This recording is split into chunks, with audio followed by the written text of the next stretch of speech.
আমার ইফতারি। এটা আমি বেশি ফল মূল খেতে পছন্দ করি ইফতারিতে।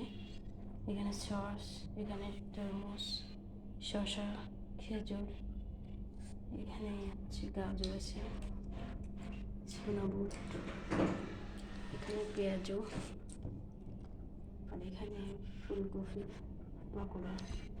কিন্তু আর যে আকর্ষণীয় জিনিস আমার যে জুসটা, আমার বিটরুটের জুস, সেই যে এই যে এখানে আমি একটু করে এই যে লেবু অ্যাড করতেছি। এই যে আমি এই পুরা রমজান মাস জুড়ে সংরক্ষণ করে রেখেছি। আমি আর কোনো বাইরের কোনো ট্যাং বলেন, কোনো কিছু রুহাব চা, এগুলো আমি পছন্দ করি না। এই যে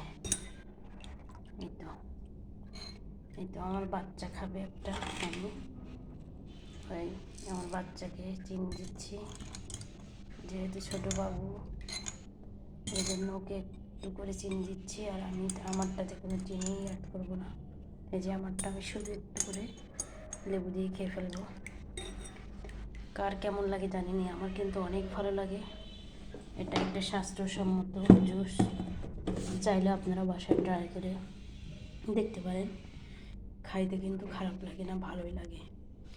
তো এই তো আজকে আমার ইফতারি বসে গেছি। আপনারা ইফতারি করলে চলে আসেন আমার সাথে ইফতারি করি। আমি একাই করবো, আমার ছোট একটা বাবু আছে 4 বছরের, ও তো খেতে চায় না। তো তো সবাই এ পর্যন্ত ভালো থাকবেন। সবাই ইফতারিতে অবশ্যই খেজুর রাখবেন, কারণ আমাদের প্রিয় নবী হযরত মুহাম্মদ সাল্লাল্লাহু আলাইহি ওয়াসাল্লাম খেজুর দিয়ে প্রথম ইফতারি শুরু করতেন। তো সবাই ভালো থাকবেন। আর আমার ভিডিওটা যে যেখান থেকে দেখছেন, লাইক কমেন্ট শেয়ার করতে কিন্তু ভুলবেন না। আল্লাহ হাফেজ।